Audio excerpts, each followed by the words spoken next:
Good afternoon. President-elect Biden and I just met with some of our nation's business and union leaders.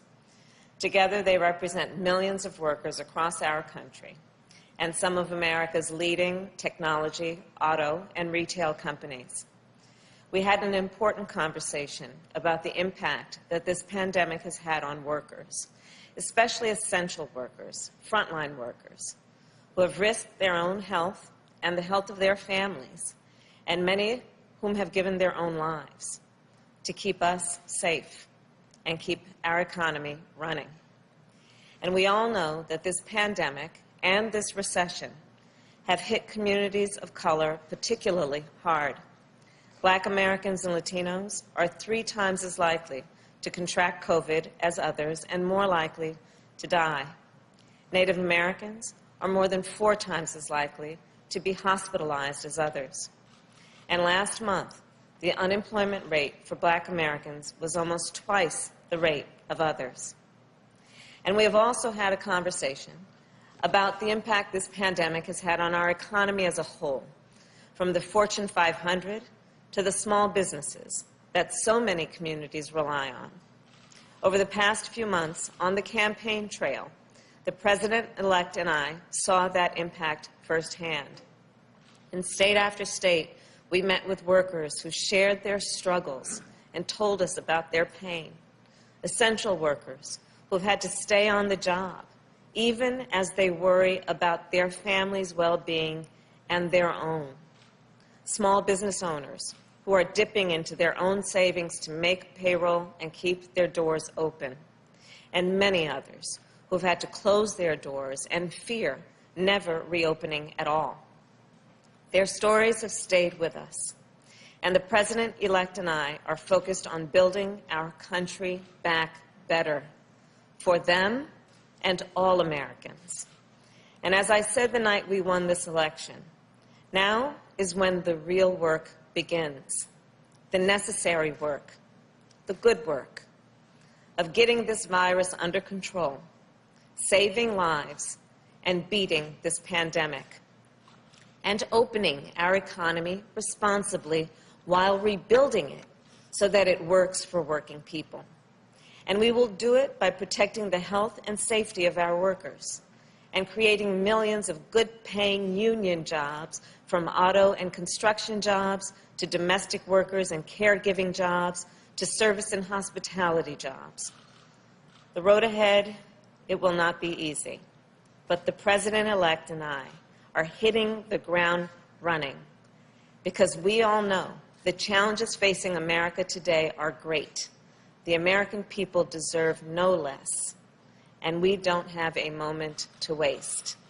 And now it is my incredible and great honor to introduce our President-elect, Joe Biden.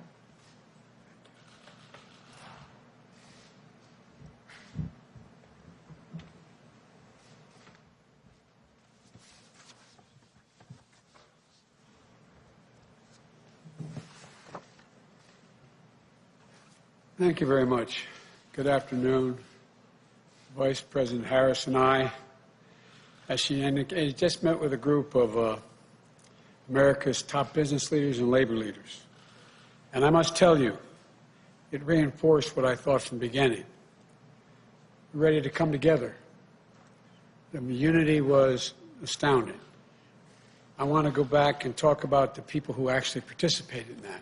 I'm going to list all the people who, just so you know who we spoke with.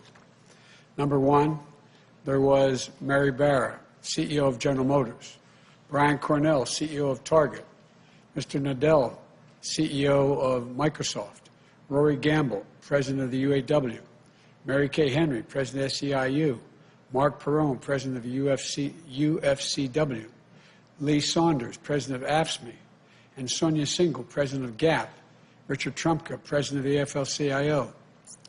It was really encouraging, quite frankly, to get people, business and labor, together, agreeing on the way forward, which I'm convinced the American people will be ready to do when they hear what we have in mind.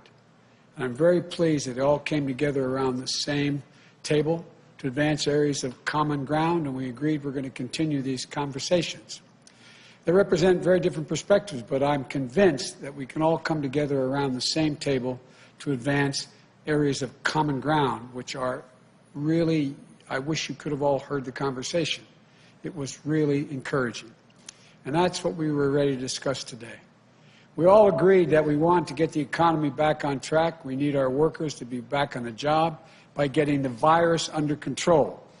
We're going into a very dark winter. Things are going to get much tougher before they get easier. And that requires sparing no effort to fight COVID so that we can open our businesses safely, resume our lives, and put this pandemic behind us. It's going to be difficult, but it can be done. And they all agreed. That means rallying the country behind a national strategy with robust public health measures like mandatory masking, widely available testing with rapid results, scaled-up production of life-saving treatments and therapeutics, and safe, equitable, and free distribution of the vaccine. It's great news that Moderna and Pfizer have each come up with vaccines that are in excess of 90% effectiveness. And getting the vaccine and a vaccination, though, are two different things. Everyone on our call today and our Zoom today agreed that the sooner we have access to the administration's distribution plan, the sooner this transition would be smoothly moved forward. And, you know, as we battle COVID, we also make sure the business and workers have the tools, the resources, the national guidance, and health and safety standards to operate safely. And we can do that. We can bring Democrats and Republicans together, work with business and labor to deliver those necessary resources. And for millions of Americans who've lost hours and wages or have lost their jobs, we all agreed on our call that we can deliver immediate relief and it need be done quickly. Affordable health care for millions of people who have lost it or are in danger of losing it. Child care, sick leave, family leave, so workers don't have to choose between work and family. Corporate America agreed on this today, the folks on the call. We need support to support small businesses and entrepreneurs that are the backbone of our communities, but are teetering on the edge. And we all agreed on the urgent need for funding for states and localities to keep frontline workers and essential workers on the job. Vital public services, running law enforcement offices, educators, first responders, like we did in the Recovery Act of 2009, saving literally millions of jobs. There's a reason why the federal government is able to run a deficit, because the states must balance their budgets. And they're in real trouble. You're going to see hundreds of thousands of police officers, firefighters, first responders, mental health clinics. You're going to see them going out of business. Right now, Congress should come together and pass a COVID relief package like the HEROES Act that the House passed 6 months ago. Once we shut down the virus and deliver economic relief to workers and businesses, then we can start to build back better than before. We talked about how we have an opportunity to come out of this stronger, more resilient than we were when we went in. And I wish you could have heard corporate leaders and the major labor leaders singing this from the same hymnal here. Throughout the campaign, I laid out my Build Back Better plan. We laid out our plan. That an independent analysis put out by Moody's, a well-respected Wall Street firm, projected would create 18.6 million jobs. We talked about the need to own the electric vehicle market. We talked about climate a lot, building 550,000 charging stations, creating over 1 million good-paying union jobs here at home. The need for a federal government to invest more in clean energy research. You know, it's based on a simple premise. It's time to reward work, not just wealth in America. We're going to have a fair tax structure that makes sure the wealthiest among us and corporations pay their fair share. Our plan will create millions of good-paying union jobs in manufacturing, building the vehicles, products, technologies that we're going to need for the future to compete with the rest of the world. From autos to our stockpiles, we're going to buy American. No government contract will be given to companies that don't make their products here in America. To secure our position as a global leader in research and development, We're going to invest $300 billion in the most critical, competitive new industries and technologies, creating 3 million good-paying jobs. And the corporate American technology firms like Microsoft on the call, they all agreed. We can make sure our future is made here in America. And that's good for business, and it's good for American workers. We can also modernize infrastructure, roads, bridges, ports, 1.5 million new affordable housing units, high-speed broadband we talked about, for every American household, which is more important than ever for remote learning, remote working, telemedicine in the 21st century. Building a digital infrastructure to help businesses, healthcare workers, first responders, and students. $100 billion to rebuild our crumbling schools. They talked about the need, the business community talked about the need to invest in HBCUs and community colleges. Retrofitting 4 million new buildings, or old buildings, retrofitting them, making them new. Weatherizing 2 million homes. Building more climate-resilient cities and towns. These investments will specifically target communities of colors so we can break the cycle where in good times they lag, and in bad times they get hit first and the hardest, and in recovery it's the toughest to bounce back. These are the kinds of investments that are going to strengthen our economy and our competitiveness, create millions of jobs, union jobs, and in doing so, we'll respect the dignity of work and empower the voice of workers. You've heard me say it before. My dad, when he lost his job in Scranton, eventually moved to Wilmington and got a good job. He'd say, Joey, a job's about a lot more than a paycheck. It's about your dignity, respect, your place in the community. It's about being able to look your kid in the eye and say, honey, everything's going to be okay. When we build back better, we'll do so with higher wages, including a $15 minimum wage nationwide, better benefits, stronger collective bargaining rights that you can raise a family on. That's how we build back the middle class better than ever. That's how we make sure workers are treated with the dignity and respect they deserve. I can go on. You can tell I was very encouraged by our conversation. But the point is this. There's so much we can do. The only way we do any of this is if we work together. I know we can do this. For example, on the call, I made it clear to the corporate leaders. I said, I want you to know I'm a union guy. Unions are going to have increased power. They just nodded. They understand. It's not anti-business. It's about economic growth, creating good-paying jobs. 11 years ago, when Barack and I took office during the Great Recession and implemented the Recovery Act that saved us from another Great Depression, we didn't see a map in red and blue states. It was the United States of America. We didn't care whether the city had voted for us or against us. The state voted for us or against us. We worked with everyone, and we recovered and rebuilt together as one nation. We can do this again. The refusal of Democrats and Republicans to cooperate with one another is not due to some mysterious force beyond our control. It's a conscious decision. It's a choice that we make. If we can decide not to cooperate, then we can decide to cooperate.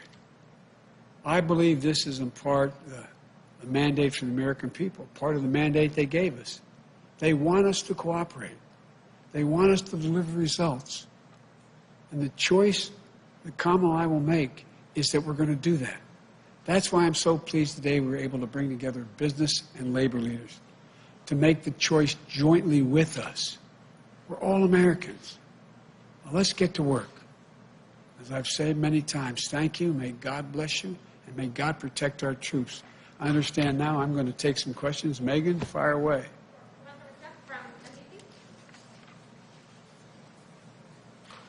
Thank you, President-elect Biden, Vice President-elect Look in the wrong Harris. direction, sorry. Good to see you. I want to start with a question about your pandemic planning and then a question about your economic plan. You spoke about the need to access the outgoing administration's COVID vaccine distribution plans. What do you see as the biggest threat to your transition right now, given President Trump's unprecedented attempt to obstruct and delay a smooth transfer of power? More people may die if we don't coordinate. Look, as my chief of staff, Ron Klain, would say, who handled Ebola, the vaccine is important. It's of little use until you're vaccinated. So how do we get the vaccine? How do we get over 300 million Americans vaccinated? What's the game plan? It's a huge, huge, huge undertaking to get it done, prioritize those greatest in need, and working our way through it, and also cooperate with the World Health Organization and the rest of the world in dealing with this. And so they say they have this warp speed program that not only dealt with getting vaccines, but also how to distribute this. If we have to wait until January 20th to start that planning, it puts us behind over a month, month and a half. And so it's important that it be done, that there be coordination now or as rapidly as we can get that done. On the economy, the Vice President-elect talked about having an economy that works for working people. One thing I didn't hear you talk specifically about is canceling student loan debt. Does student loan forgiveness figure in your plan? Would you take executive action to achieve it? It does figure in my plan. I've laid out in detail. For example, the legislation passed by the Democratic House calls for immediate $10,000 forgiveness of student loans. It's holding people up. They're in real trouble. They're having to make choices between paying their student loan and paying their rent, those kinds of decisions. It should be done immediately. In addition to that, as you know, I think that everything from community college straight through to doubling Pell Grants to making sure that we have access, free education for anyone making under $125,000 for 4 years of college. And there is a program that exists now under the law that forgives student loans for being able to engaging in public service. I'm going to institute that fundamental change in that so it's able to be available to everyone that in fact is engaged. It's not being very well managed right now. So I'm going to do all of those things. Thank you.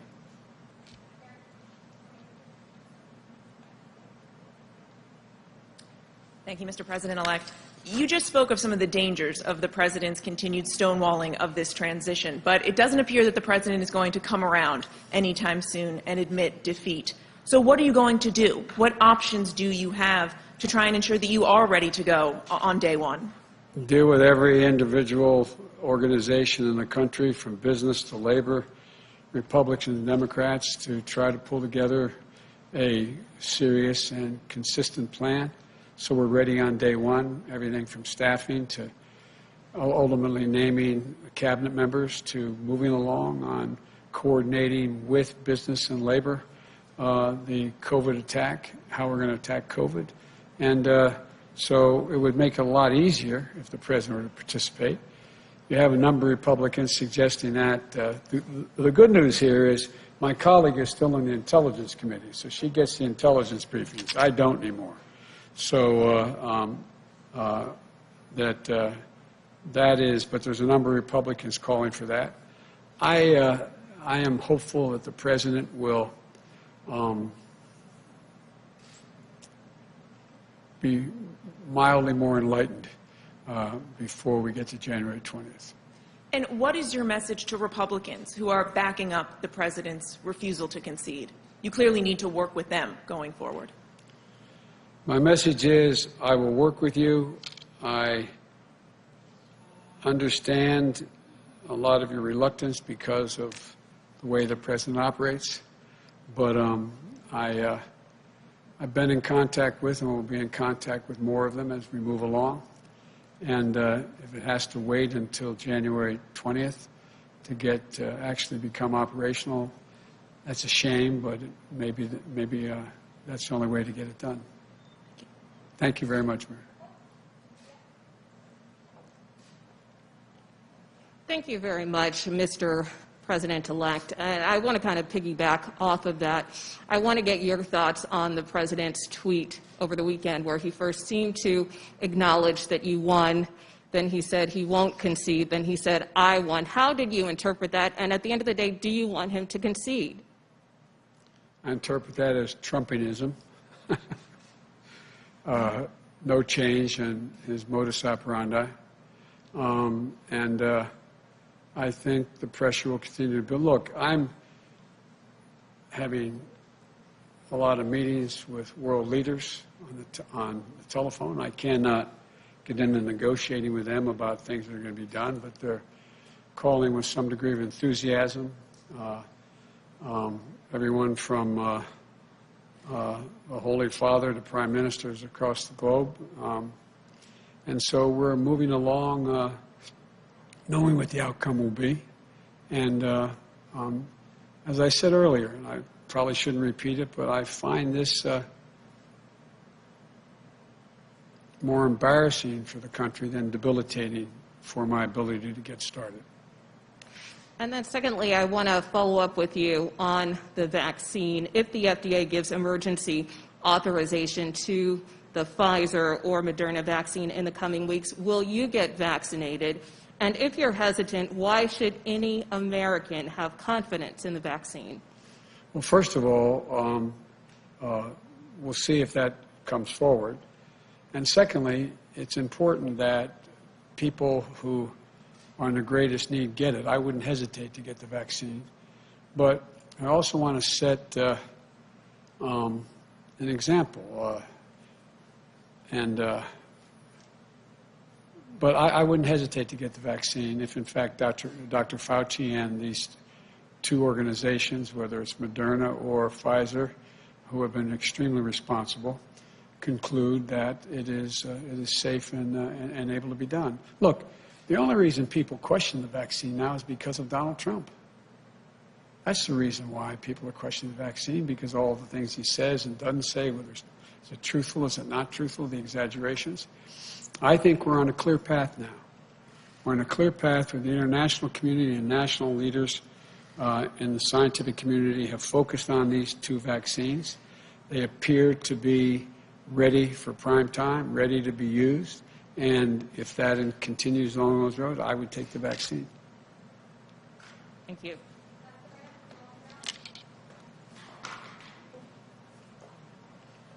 Thank you, Mr. President-elect. You have been urging the American public to continue practicing social distancing and wearing a mask. But with cases skyrocketing across the country, do you think that more governors should be closing non-essential businesses and reinstating stay-at-home orders? Look, it depends on the state. What I failed to mention earlier is the enormous respect I have for conservative Republican governors who stepped up and issued mandates for wearing masks. In North Dakota, the idea, one of the leaders in this area has been the Republican governor in Ohio.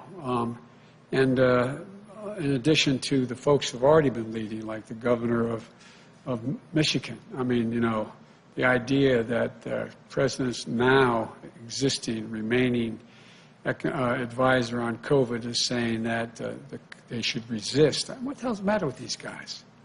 What is the matter with them? Resist.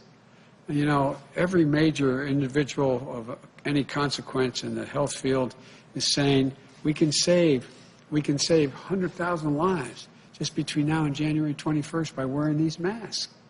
It's going to take a while for the vaccine to be able to be available, distributed, and get to people. We're talking about 350 to 400,000 people dying? I mean, what are they doing? It's totally irresponsible. Irresponsible. And so I compliment the governors who stepped forward, who have been stepping forward, but also the Republican governors who stepped forward. I left out the governor of Utah, very conservative state, governor of North Dakota, and all the Democratic governors who've been doing it all along. I mean, I just ask a rhetorical question. Do you guys understand this? Does anybody understand why a governor would turn this into a political statement? It's about patriotism.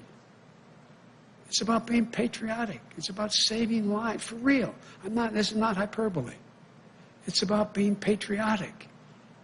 And I think you're seeing more and more, as this god-awful virus continues to spread almost unabated, that that governors are stepping up. And just following up on that, especially with many states reporting new highs in terms of the daily number of cases and a lot of public health officials sounding the alarm over the holidays, what is your message to people who are considering, for example, getting together with their families and others for Thanksgiving? Would you urge people to reconsider their plans? Well, here's what I do. Let me tell you what the health experts have said to me. And it's not because I'm unique and president-elect, it's because of my family. They strongly urge that if, in fact, we're going to have Thanksgiving with anyone, that we limit it to a maximum. They suggest 5 people, maximum 10 people, socially distanced wearing masks, and people who have quarantined. So Jill and I spent this morning, like many of you, trying to figure out what are we going to do for Thanksgiving? How are we going to do it? And we've narrowed down which family members and that they were tested, recently tested within 24 hours. And so I would strongly urge, for the sake, not just your sake, for the sake of your children, your mother, your father, your sisters, your brothers, whoever you get together for Thanksgiving, think about this. There should be no group more than 10 people in one room. Inside the homes. That's what they're telling me. They're telling me they're, making sure that that's the case. And I have the more potent mask behind this one. I took it off when I came out here. I wear it inside this. That to be masked. It saves lives. And so, look, I just want to make sure that we're able to be together next Thanksgiving.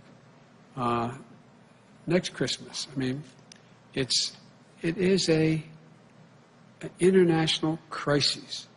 It's an international health crisis. And the idea, we're at war with the virus. And it is, we're at war, for real. And all kidding aside, I hope all of you, I've watched you all seem to wear masks all the time when you're, and the group that follows me, that is here, follows me, that is assigned to Delaware with me, seem to do that. I strongly urge you to do it. There's nothing macho about not wearing a mask. Thank you.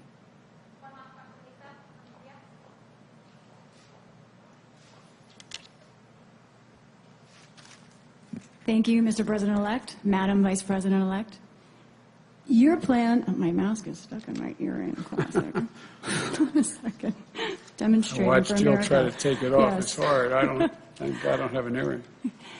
Your plan that you've outlined just now about 1 million union jobs, clean energy jobs, investments in HBCUs, those are things that take time.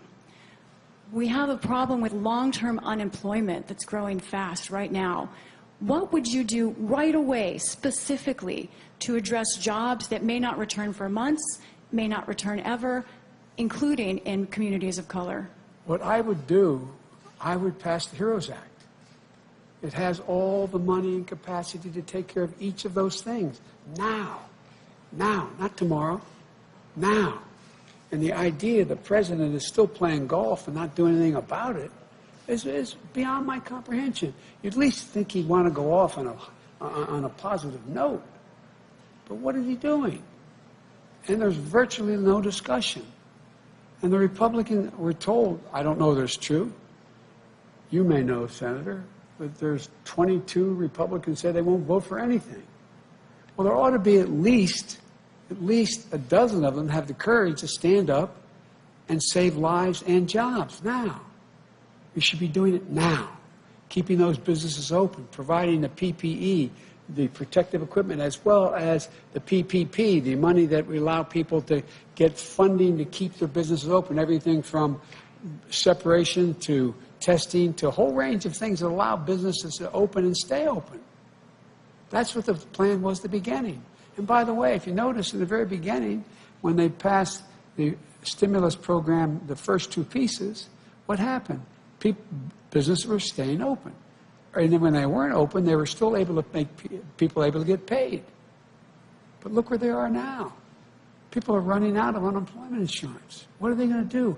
20 million people are on the verge of losing their home because they can't make a mortgage payments. You have a larger number being kicked out and will be kicked out in the street because they can't pay their rent. And by the way, it's not just the renter, it's the outfit that owns the building. A lot of them aren't multimillionaires. They're running small operations. How can they do it? This is about keeping Americans afloat. Get them through this pandemic. Get them through where their businesses are able to come back. The money's there. The money is there. And also on the economic front, as we fight the pandemic, world trade continues, and there is great debate over world trade agreements, international trade agreements. It seems that in the last couple of days, 15 countries, Asian, Pacific countries, have signed onto a new trade deal, the RCEP. Should the United States consider joining that trade agreement? I've talked with a number of these world leaders, and I told them, under the law, I'm not able to begin to discuss with them. There's only one president at a time as to who can say what our policy will be. So I'm reluctant to answer that question now, but here's what I can say. We make up 25% of the world's trading capacity, of the economy of the world. We need to be aligned with the other democracies, another 25% or more, so that we can set the rules of the road instead of having China and others dictate outcomes because they are the only game in town. And so, but what I'm insisting on, and what I've been asked by world leaders as to what I would do, without getting into detail, I've said, but I want you to know that there are three things that are going to happen if I'm elected. One, we're going to invest in American workers and make them more competitive. Number two, we're going to make sure that labor is at the table and environmentalists are at the table in any trade deals we make. And I'm not looking for punitive trade. The idea that we are poking our finger in the eyes of our friends and embracing autocrats makes no sense to me. And so, but I'm reluctant to get in more detail at this moment. I promise you I have a